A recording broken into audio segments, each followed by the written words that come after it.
Now let's look at built environment properties. When we say built environment, we mean all the stuff that has been built by other people, man-made environment.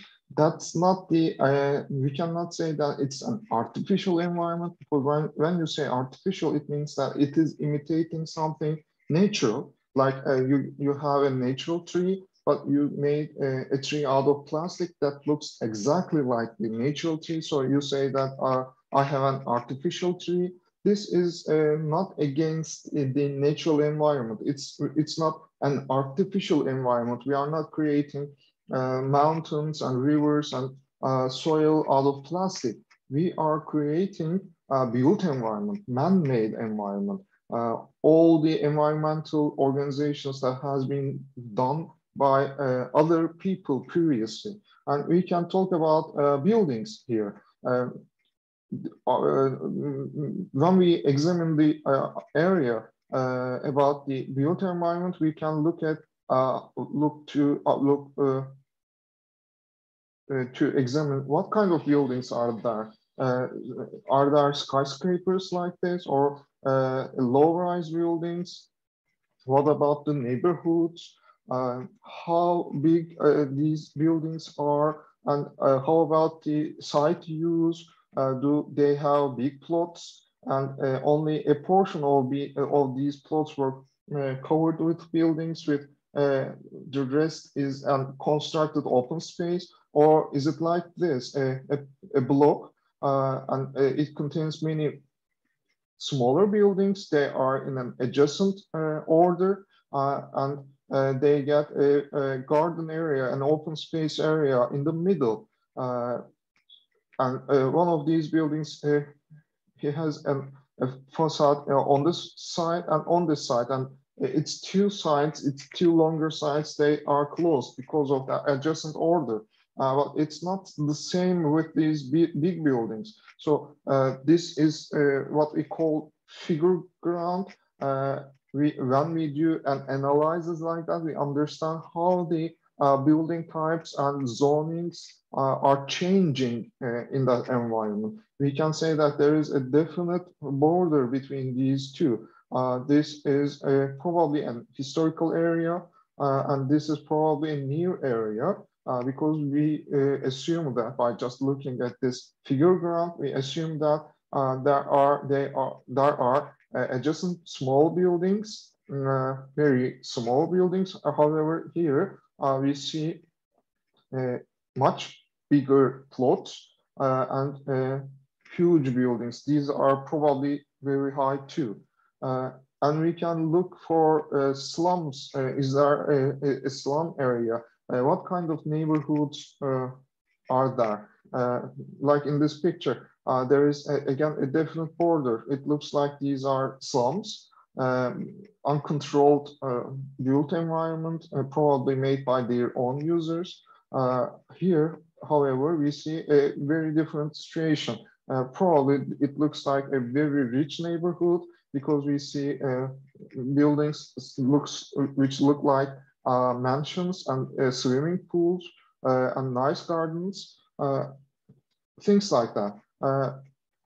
So at the beginning of our process, we need to check for built environment, not just about building height, building sizes, or plot usage, but about the situation in those neighborhoods. Also, they can have historical aspects. This is an aerial view of Diyarbakir city. Here we see city walls.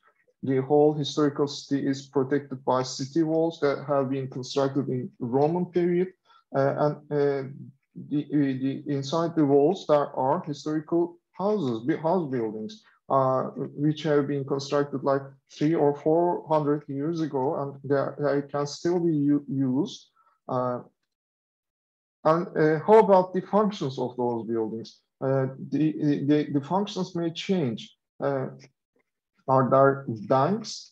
Is there a hospital? Are there school buildings? How about cultural spaces? And we can look for if there is a cultural space here in the middle and here in the middle, we can assume that it has an affecting area which we can access by food. So we can say that all these, if these are houses, all the people living in these houses can easily access that building in the middle. This we can examine their affecting areas, how big a space they are being related to. And not just for buildings, obviously, we can talk about open spaces, constructed open areas such as squares, town squares. And we can examine the usage in that square area, or there can be nasty places like this, like garbage disposal areas. When we say human-made environment, we can talk about noise and traffic. We can examine the roads and all these traffic network, transportation network, the types of the roads, their sizes and their density, not just for vehicles, but for humans as well. And we can talk about, of course, sea travel and air travel. So we need to check its situation throughout today because it may change. We can see something different in the morning. However, it may change towards the evening. So the vehicles, the cars, or people, what kind of situation are we looking at? Because we can say that if there's traffic, there is noise. And we can get a view like this. This is, again, very interesting. I think it was in Taiwan. No. It shows how the traffic can affect that environment, all these cars, and probably they are motorcycles or bicycles maybe. And it looks a disaster, a chaos here. We can measure some walking distances. How much of an area can we access on foot without getting tired? Also, we can look for other ways of commute, such as this bazaar, marketplace, straight ride on the train, and this water market. It shows the upper view of that train. We have this train route where they straight to the bazaar area, market area.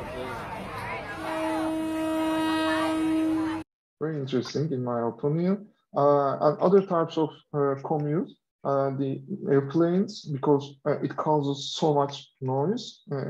And we can look for lighting, artificial lighting, especially the situation that we see at night. We can look for pollution, visual pollution, electrical pollution, or air pollution sources. Here, again, we can have some websites. This is one of them, light pollution map. Or we can search for air pollution. This is a Turkish website. This shows the sound pollution. And it's a map of sound pollution.